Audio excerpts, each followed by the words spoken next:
जा रही है, अंकित नहीं होगा इधर।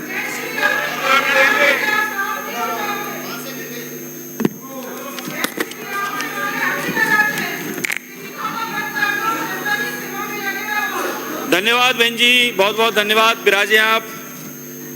धन्यवाद सभापति महोदय, आपने मुझे माननीय राज्यपाल महोदय के अभिभाषण पर प्रस्तुत धन्यवाद प्रस्ताव बोलने पर मौका दिया, उसके लिए आपका धन्यवाद। हमारे सम्माननीय पक्ष और विपक्ष सदन में विराजमान सभी ने अपनी अपनी बात रखी। मैं विपक्ष वालों का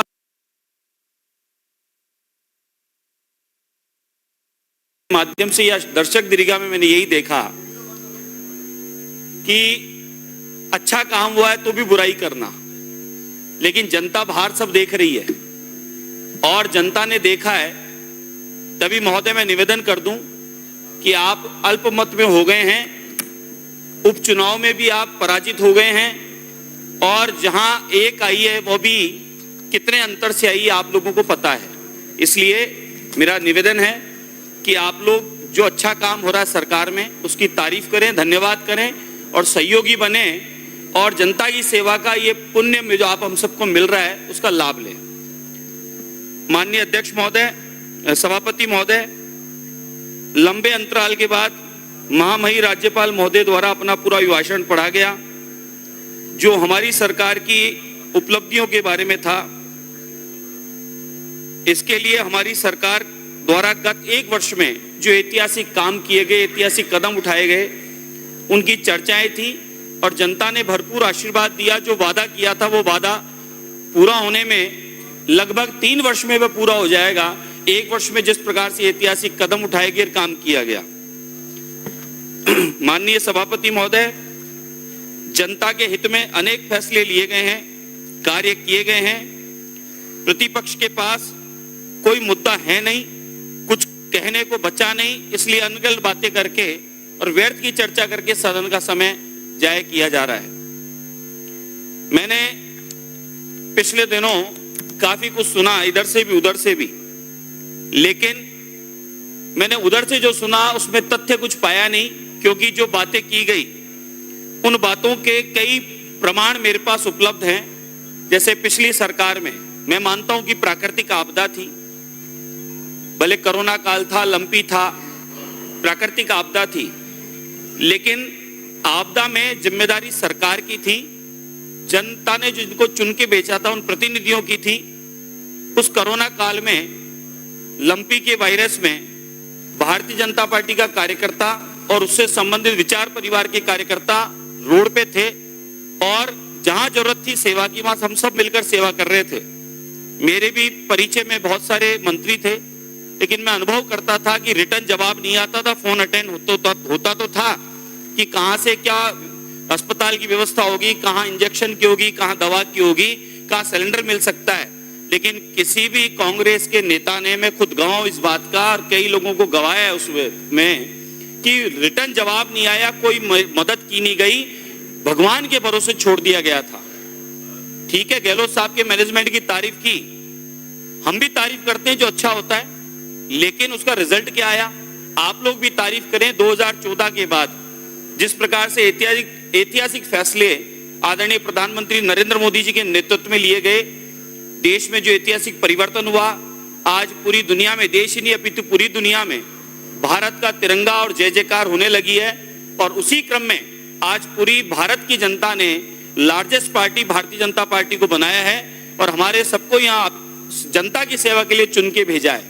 ये आदरणीय मोदी जी के फैसले, उनके किए हुए कार्य, ये उनकी ही जय जय है और उन्हीं की वजह से हम लोग यहाँ काम कर रहे हैं। मेरा निवेदन है, पिछली सरकार ने कितनी अनगिनत योजनाएं थी केंद्र सरकार की, बार बार हम लोग जल जीवन मिशन की भी बात करते हैं और केंद्र सरकार की द्वारा स्मार्ट सिटी के द्वारा अरबों रुपए का बजट शहरों को सुधारने के लिए है, उसकी भी बात करते हैं, लेकिन उस बजट का उपयोग क्या हुआ, किस तरीके से हुआ, उन सब की जांच की मैंने खुद ने भी मांग की है कि पिछली सरकार में जिस प्रकार के काम हुए वो बजट जो आया था केंद्र सरकार से, उन बजट के द्वारा जो काम हुए उनकी जांच होनी चाहिए।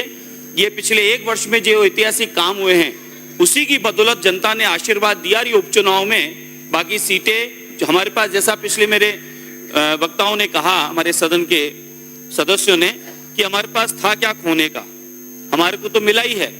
ये अगर आप लोग जो बार बार पिछली बार सदन में कह रहे थे कि आप मुंह दिखाने लायक नहीं रहेंगे, कोई गमछे वाले भाई साहब, कोई ठुमके वाले भाई साहब, तरह तरह की जो यहाँ पर करके आप लोग बता रहे थे। कोई कह रहा था ये भजन मंडली आ गई। आप लोगों को भजन से, सत्संग से, सनातन से, राम से, तीर्थ से और महाकुंभ से इनसे तकलीफ है, बात मानते हैं, लेकिन हमारी भावनाओं को समझें, उनका आदर करें, न कि इस प्रकार की बातें करके यहाँ पर। और आप लोग भजन मंडली, भजन, सत्संग और तप से जो काम किया जा सकता है, आज आप हम लोग कहीं ना कहीं राम को मानते हैं, राम को जानते हैं और राम की मर्यादा को भी मानते हैं, लेकिन आप लोगों के अंदर कहीं कोई जीजी जीजाजी और मम्मी बेटा और कोई इटली कोई प्रभाव है, या उन्होंने कुछ कह रखा है कि जो राम की बात करे उसके विरोध में रहो, जो सनातन की बात करे उसके विरोध में रहो। मैंने राम राम कर लिया, जय श्री राम कर लिया, मेरा स्वभाव है, तो उसमें बहन जी को आपत्ति हो गई। तो संविधान की जो पुस्तक आप लिए घूमते हो, मेरी प्रार्थना है, मेरा निवेदन है आपका कि संविधान की पुस्तक को पढ़ लो। उसके पन्नों पर जो फोटो छपे हैं शिवाजी महाराज के, राजा रामचंद्र भगवान के, भगवान बुद्ध के, जरा उनके भी दर्शन करके उनका भी कुछ मनन चिंतन कर लिया करो। श्रीमती वसुंधरा राजे सिंधिया जी के समय क्या स्थितियां थी हमारे प्रदेश की? चमचमाते शहर थे, गांव ढाणी सब क्षेत्रों में अच्छा विकास था। फिर आपकी सरकार आई, सरकार को ढूंढने लगे तो पता चला 5 स्टार होटल के अंदर है। 2 मुख्यमंत्रियों की लड़ाई के अंदर चारों ओर भ्रष्टाचार मचा पड़ा है। अधिकारी और सरकार दोनों ही नदारद थे और जनता अपने हाल पर थी, भगवान के भरोसे थी। उसके जीते जागते प्रमाण है। कोरोना तो आपदा थी, चलो मान लिया, लेकिन उसमें सरकार कहां थी? सरकार होटल में थी। आप लोग 1 वर्ष के काम में कोई कमी निकाल दो। मैं मानता हूं आपका तो धर्म बनता है कि हर बात का विरोध करना, लेकिन आप विरोध करें किस बात का? क्या काम नहीं हुआ? क्या विकास नहीं हुआ? आपने पंजाब, आपदा पार्टी ने पंजाब को पहले नंबर कर्जे पे छोड़ा और कांग्रेस ने दूसरे नंबर पे छोड़ा था पूरे भारत में। उस कर्जे के बाद भी सड़कें ढूंढने पर नहीं थी, खड्डे ही खड्डे थे, कहीं पर कोई सीमेंट नहीं थी, कहीं कोई डामर नहीं थी। आज जिस तरीके से सड़कों का जाल भी बिछा है और केंद्र सरकार के द्वारा अनगिनत योजनाओं का लाभ भी मिल रहा है, गरीब कल्याणकारी योजनाओं के द्वारा घर ढाणी तक आज योजनाओं का लाभ पहुंच रहा है। आप लोग बात करते हैं किसान की, अटल बिहारी वाजपेयी जी को स्मरण कर लिया करो थोड़ा सा। अटल बिहारी वाजपेयी जी ने जो गांव ढाणी के लिए, गांव से शहर को जोड़ने के लिए सड़कों की योजना बनाई, नदी नालों को जीवित करने की योजना बनाई, बाढ़ क्षेत्रों का पानी जिन क्षेत्रों में जल की समस्या है वहां तक पहुंचे उसके लिए योजनाएं बनाई, उन पर काम होना शुरू हुआ। और उसी सपने को साकार करने के लिए आदरणीय प्रधानमंत्री नरेंद्र मोदी जी ने संकल्प लिया और सबके आशीर्वाद के साथ, सबका साथ, सबका विश्वास जीतकर, सबके प्रयास के साथ उस पर काम किया और उसी का नतीजा है कि आज पूरी दुनिया में largest party Bharatiya Janata party बनी है। आप गिरबान में झांका तो करें। सिर्फ मम्मी बेटा, जीजी जियाजी 4 को खुश करने के लिए दिन भर आप हम लोगों को कोसते रहें, कमियां निकालने का काम करें जो है नहीं, इस पर आप सिर्फ ध्यान दे रहे हैं। आप अपने आप को सोचें। संविधान की आप बात करते हैं, अंबेडकर साहब को किसने रोका? अंबेडकर साहब को किसने रोका? जवाहरलाल नेहरू जी ने रोका। सदन में आने से किसने रोका? अंबेडकर साहब को आप पद प्रतिष्ठा दिला पाए? वो मान सम्मान नाम दिला पाए? वो मान सम्मान मिला 2014 के बाद। पंचतीर्थ किसने बनाए?